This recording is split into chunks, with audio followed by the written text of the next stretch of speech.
Lara Guiar é uma jornalista jovem que se dedicou ao jornalismo e à literatura. Lara é escritora, é formada em letras e também em comunicação.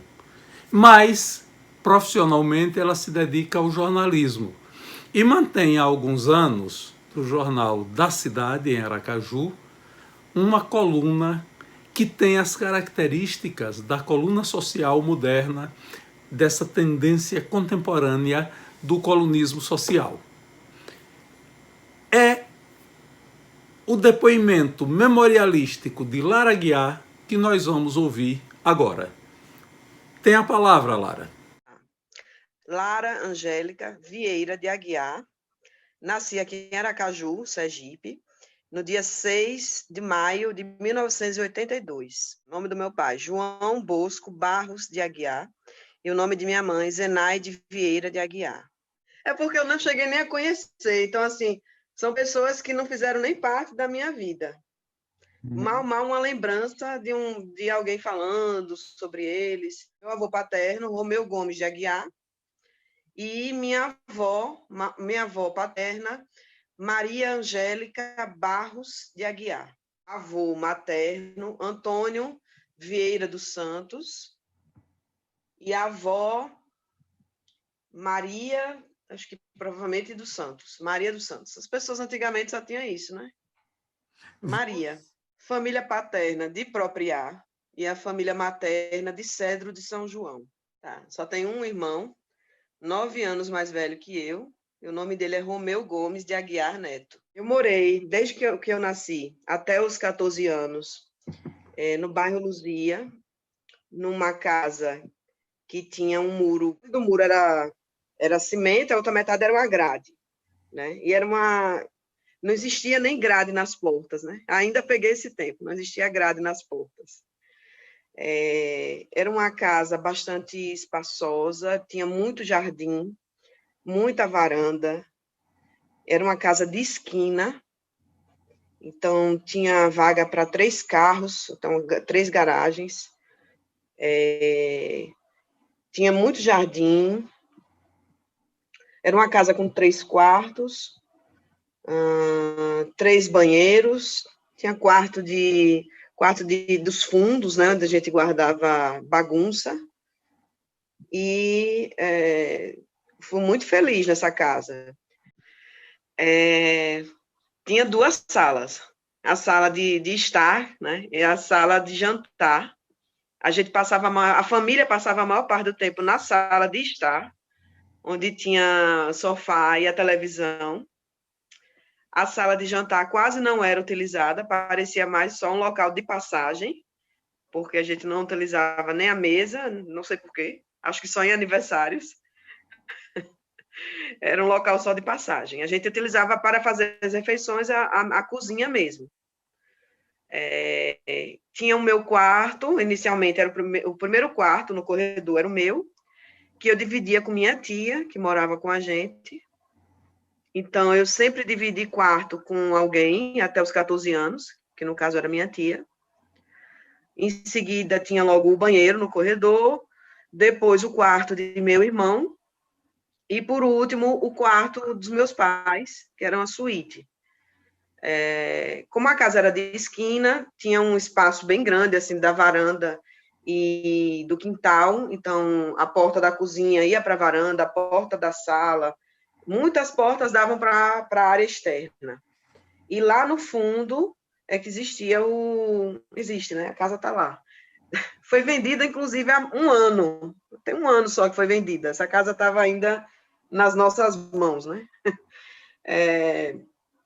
E lá no fundo tinha um quarto que antigamente chamavam de quarto de empregada, né? Mas a gente usava para colocar coisas de casa, bagunça, e tinha um banheiro lá nesse quarto, e a gente utilizava muito, ele não tinha chuveiro elétrico, então era aquela ducha gelada, quando a gente vinha da praia, principalmente, utilizava muito esse banheiro. E mais profundo ainda tinha a garagem, com muito espaço, dava para colocar uns 3 carros. Um canil bem grande, cabia 2 Dobermans lá dentro. E à frente da casa era um jardim, ainda também grande, um jardim grande. Lá também chegou a ter mamoeiro, coqueiro, tinha goiabeira, então cabia muita coisa. E na parte do jardim eram mais roseiras mesmo, e flores no geral. Chamava Rua A, hoje ela tem um outro nome, tiraram, era nome só uma letra, Rua A, Rua B, Rua C, mas era Rua A, Conjunto Conol 2. Logo depois do Colégio de Purificação, ali tem a Rua Nestor Sampaio. Ao invés de fazer aquela curva à direita, né, que todo mundo faz, você entra ali e entra à esquerda. Ali tem um conjunto de casas que tem tem quase 40 anos, uns 40 anos, aquele conjunto de casas que tem ali. Pai, minha mãe e meu irmão. Aí eu me mudei, eu fui morar na Atalaia, numa casa também, na Rua Arício Guimarães Fortes, que era a única rua asfaltada na época, ali na Atalaia. Todas as ruas eram de barro, né? Praticamente, de pissarra. E a rua asfaltada, que era a rua que passava, inclusive, os ônibus, né? Essa rua é a do terminal de ônibus. Eu morava ali, logo depois, assim, um trecho, acho que o terceiro trecho da rua, antes de subir a ladeira. Morei ali, do lado esquerdo. A casa existe lá ainda. Essa casa foi construída pelos meus pais, então eles foram atrás de engenheiro e arquiteto e acompanharam a obra, e eu, por tabela, acompanhei também, porque todo dia alguém ia lá, ou meu pai ou minha mãe, normalmente meu pai ia mais, e eu acompanhava muito ele durante essa obra, essa construção. E a gente foi morar lá quando eu, na verdade, foi um mês antes de eu completar 14 anos. E aí a gente foi morar lá, e eu morei lá até os 18, 17 para 18 também. Essa casa era muito maior que a outra, muito maior. Uns 220 metros quadrados, eu acho que 240. Pouca área externa mesmo tinha pouca. Ela era toda aberta, então, assim, a casa em si, ela não tinha, ela era toda, tinha corredor ao redor dela toda, ela não tinha nenhuma parte pregada no muro externo. Mas tinha um pequeno jardim na frente, e essa casa tinha um quintal que era pequeno, eu achava pequeno, perto da outra casa. Eu acho que ela tinha mais área construída. Essa casa, ela tinha 3 salas muito grandes, uma primeira sala de estar, né? Uma sala de janta, uma sala que seria de TV, que não era como se fosse um quarto, não. Ela era um local de passagem, mas era uma sala. Um lavabo. Tinha um hall também que dividia os espaços entre a sala e a garagem e mais a cozinha, então interligava os 3 espaços. A cozinha era muito grande. Saindo da cozinha, também tinha uma área de serviço enorme, aí tinha o depósito, quarto de empregada, um banheiro. Dentro da cozinha tinha dispensa também, tinha uma área de dispensa, e tinha também uma área de circulação entre a garagem e a área de serviço. Era uma área para nada, aberta em cima, só para colocar plantas mesmo. Vamos lá. Saindo dessa sala de TV, logo começava o corredor. O primeiro quarto era do meu irmão, que era uma suíte. Um quarto grande com suíte. Em seguida, o quarto da minha tia. Depois, um banheiro, que era o banheiro social. Logo em seguida, o meu quarto.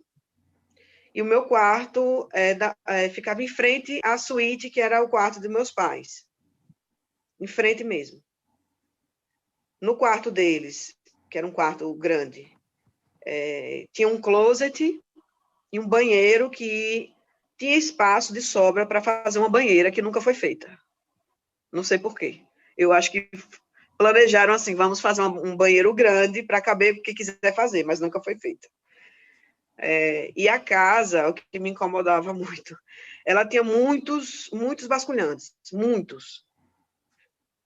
todo lugar da casa tinha muito basculante. Então, meu quarto, além da janela, ainda tinha uns basculantes. Então, quando davam 5 horas da tarde, era um mutirão, assim. Eu, meu pai e minha tia, já chamo de mutirão, para fechar todas as janelas e basculantes da casa para não entrar muriçoca.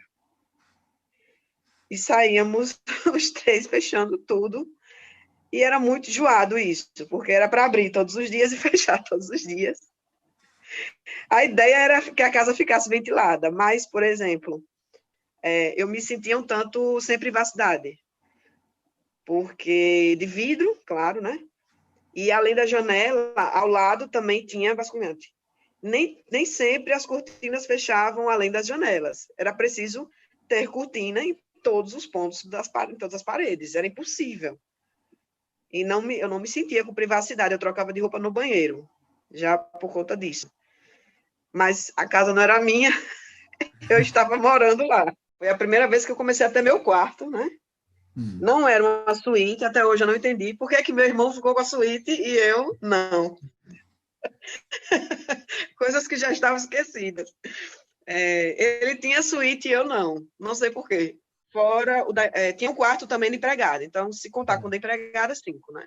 Acredito que foi 17 para 18 anos, porque foi em fevereiro, então faltavam 3 meses para eu fazer 18. Fui morar no edifício Antônio Valença Hollenberg, na Avenida Augusto Mainá. Fui morar lá. Lá são 3 quartos, né? É um apartamento grande, né? Por ser muito antigo, então é de uma leva de condomínios que tinham uma outra estética e uma outra forma, né, de utilização. Então, o teto muito alto, varanda enorme, sala muito ampla. Você não tem a sensação de que está num apartamento. Voltei a dormir com minha tia. Meu pai, ele faleceu enquanto a gente ainda estava na casa da Atalaia. Eu ainda ia fazer 17 anos. Faltava um mês para os 17. Ele faleceu no dia 7 de abril de 99. Deu uma metástase e foi para a coluna.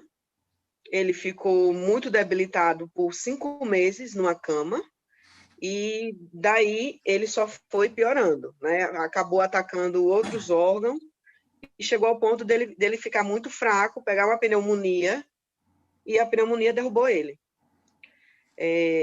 Agora, o câncer começou em 95, assim, foi quando apareceu e quando descobriu, em 95.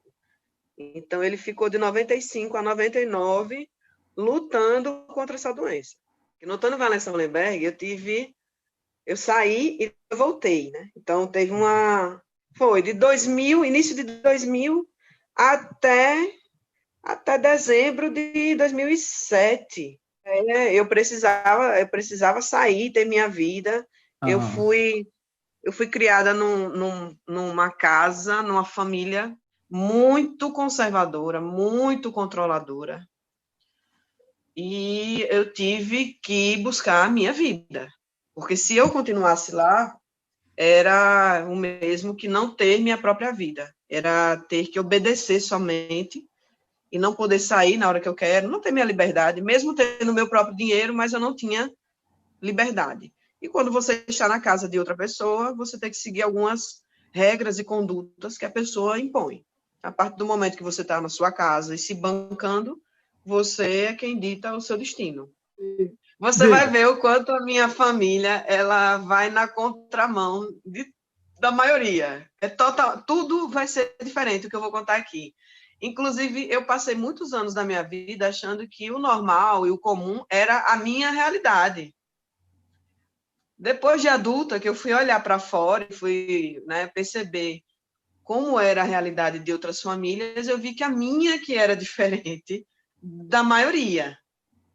Eu achava que o normal era o pai fazer o papel da maternagem. Eu achava que era o pai que fazia esse papel de cuidar, de se preocupar com as notas da escola, em dar o banho, em dar comida, levar para o médico e brincar. Todo aquele papel, que na verdade não existe papel, eu acho que é os dois que tem que fazer. mas na nossa sociedade é muito colocado para a mãe somente. E eu fui criada totalmente ao contrário. A mãe era a provedora, então ela ia trabalhar, passava o dia todo fora, às vezes era à noite fora, porque dependia da época que ela trabalhava, botavam ela para trabalhar à noite. E trabalhava o dia todo, botava o dinheiro em casa.